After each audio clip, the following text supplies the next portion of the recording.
YouTube, what's going on? Welcome back to Sole Vice. Today's a good day. It's a special day because, as you can tell by the title and by what I'm holding in my hand right here, I've got an early review and on-feet look at the Air Jordan 11 in the black and red, Bred, or playoff colorway, however you want to call it. Now, these are for sure one of, if not my most anticipated pickup for the year.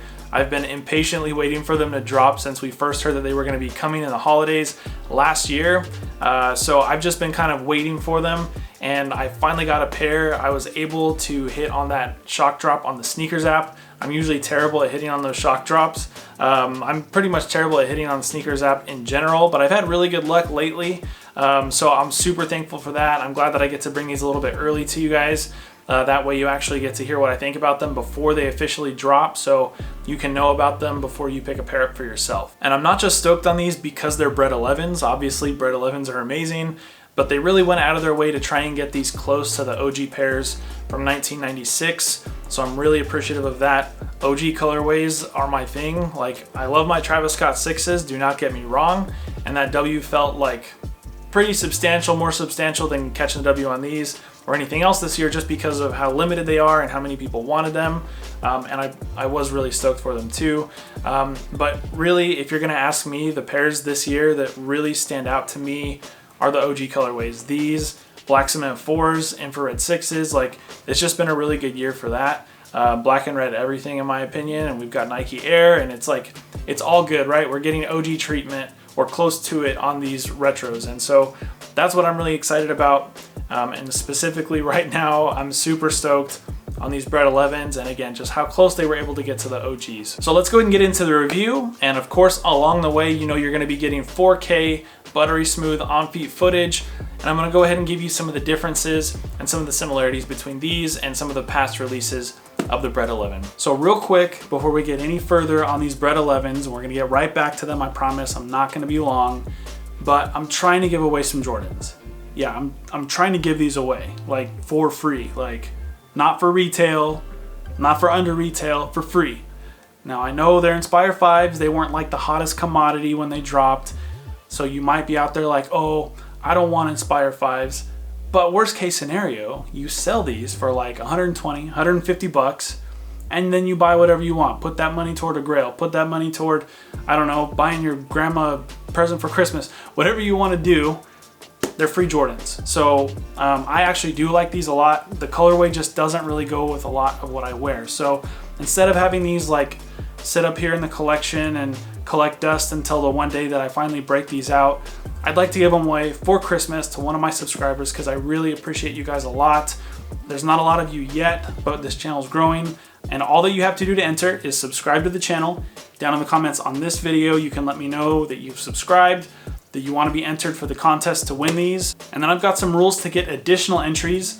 You can find those rules in my review for the Yeezy 500 Bone White, but I'm gonna be really nice. I'm gonna go ahead and timestamp a link down in the description. So literally you click that link and it's gonna put you right into the video where the rules are, so you can find out how to get multiple entries. It's really not gonna be too hard to get these because this is a small channel, guys. Like, I don't have thousands and thousands and thousands of people entering over and over and over again. It's just, right now, it's literally like, I think less than 50 people have actually entered this contest. So there's really not a lot of people in the running. All right, so bottom line is, if you like free Jordans, you want some free Inspire 5s, go ahead and enter the contest, get me to 500 subscribers by December 15th, and you could win this pair of Inspire 5s. All right, but with all that out of the way, let's go ahead and get back to the Bred 11s. So starting off with the upper, just in case you're not familiar with Jordan 11s, I'm not gonna assume everybody watching this is. You've got this ballistic mesh up at the top, then around the heel, you've got this leather. This is a synthetic leather, unfortunately, on this retro. And then the signature standout part of any Jordan 11 is gonna be this patent leather that goes all the way around the mid part of the sneaker. Now, as I mentioned before, they're trying to do their best to get these as close to the OG as possible. And what they did is they made sure that this was a higher cut of patent leather. Some of the last releases of not just Bred 11s, but Jordan 11s in general, they kind of went a little bit lower on this patent leather. So on the 2012 pair and the 08 pair, it was a lower cut. So a lot of people like that. I personally, I'm more in favor of this higher cut and patent leather. I think it stands out a little bit more. I can understand if you would think it's a little bit more sleek with that low cut look, but to me, this is the true to the OG. This is the way that I think it should be. Now, yes, the high cut patent leather is very cool. I'm really glad that they did that, but that's not even my favorite part. That's not even my favorite nod to the OG 96 pair. They were also good enough to give us that white trim on the edge of the patent leather. That has not been present on the other retros that we've seen from like 2012, 2008.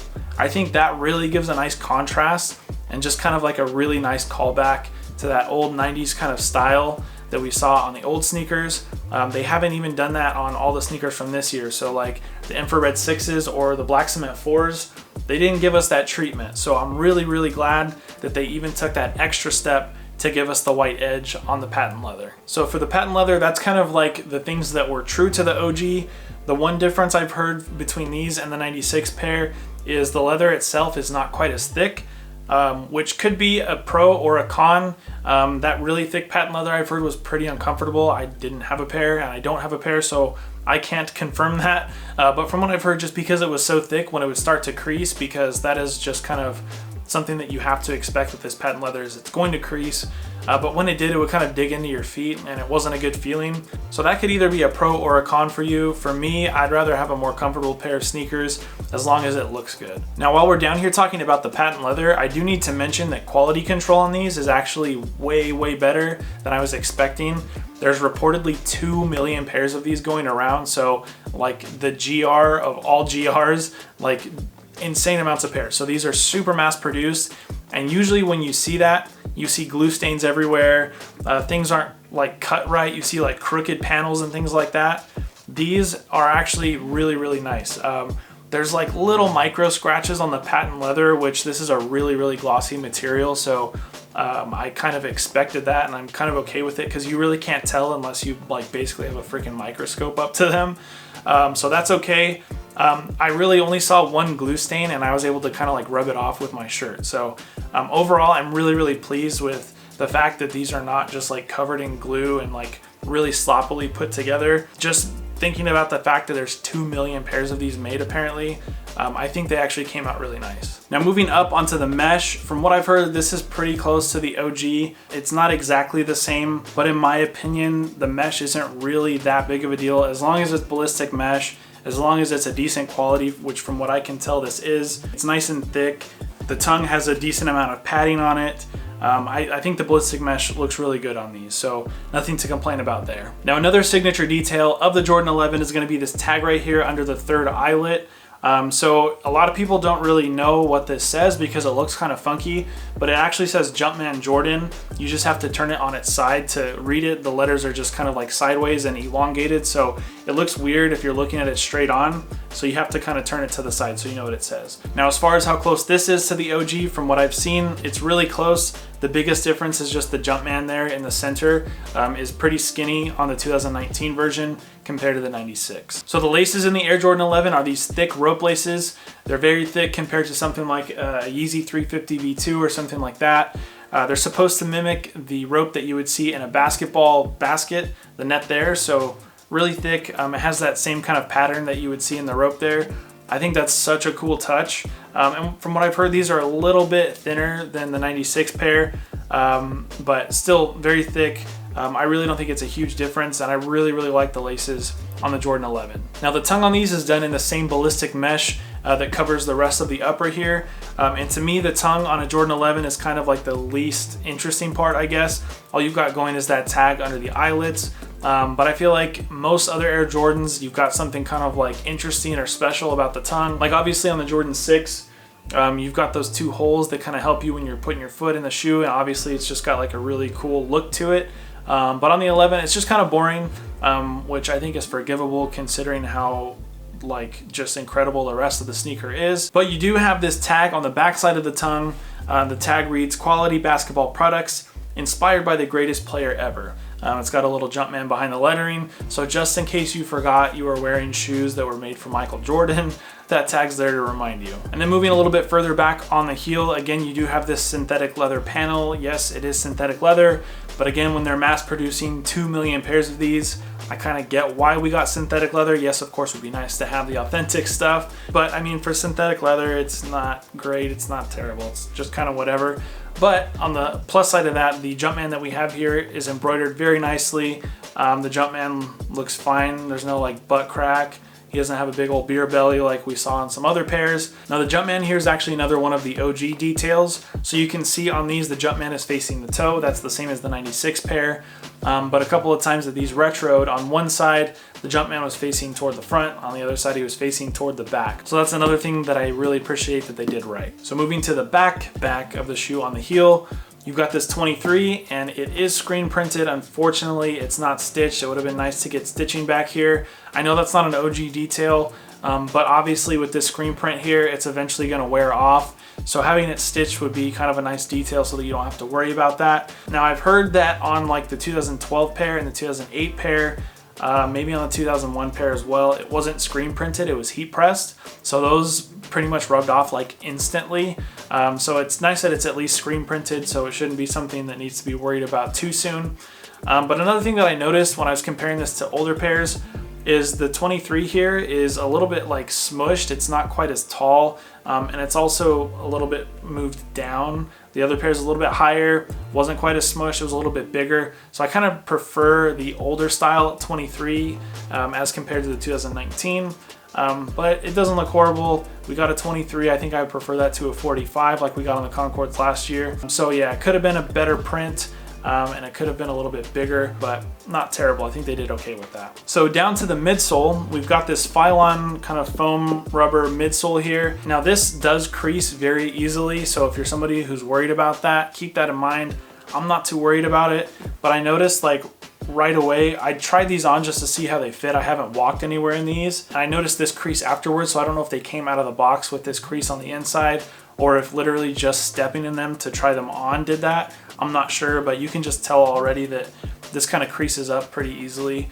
Again, for me, I'm not too worried about that, but I know some people are pretty crazy about creases, so just keep that in mind. Now on the arch, you do have this carbon fiber shank. I can't tell if it's plastic or real carbon fiber. I mean, again, just based off the fact that they made 2 million pairs of these, I'd wanna say that it's plastic, but just kind of based on carbon fiber that I've seen, this actually, if it's plastic, it's a pretty good replica. And you can see this is painted with black and white checkers.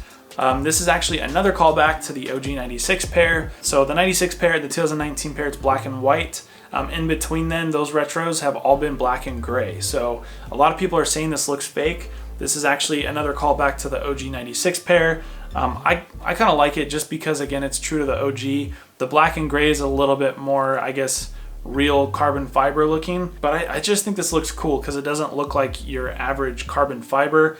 It looks a little bit different, a little bit more contrasty, and there's white and black all over the rest of the sneaker. There's no other gray on the sneaker, so I think this matches a little bit better. And then as you can see, that carbon fiber shank continues through the mid part of the outsole here. You also, of course, do have that big Jumpman right under that translucent outsole. Now the outsole, while I do really like the way that this looks, it's one of my favorite Air Jordan outsoles. I love how like free flowing and kind of organic it looks. It just kind of bubbles up around the midfoot. I really like that. But as far as comparing this to the 96 pair, the 96 pair, the red is a little bit brighter and it's a little bit more translucent. It kind of looks more gummy, I guess is a good way to put it. And I kind of think that I like the way that looks better, but I think that this more solid red is going to give us a little bit better longevity. I don't think it's going to discolor quite as quickly. It might not look quite as dirty quite as fast. So I'm actually okay with this. Now another detail, just in case you didn't know, on Jordan 11s, the shoe tree that you get is actually like a nice thick plastic shoe tree that you can actually use as a real shoe tree, unlike the cardboard that you get in other Jordans, which kind of over time when you pull them out and put them back in when you're trying to wear them, they just kind of fall apart. This is not going anywhere. It's got this really cool like metallic red paint job on it with a Jumpman right there in the center. So I really like this. This is just another way to kind of show that the Air Jordan 11 is a little bit more premium as compared to some of the other Jordans that have released. Now, as far as the shoe itself goes, the last OG detail that I can think to mention is going to be that Nike Air branding on the heel, on the insole. You do have a polyurethane insole. I kind of like these. They're a little bit more cushiony than some of the other Air Jordans, like the Jordan 1s. It's just a little bit thicker, a little bit more bouncy.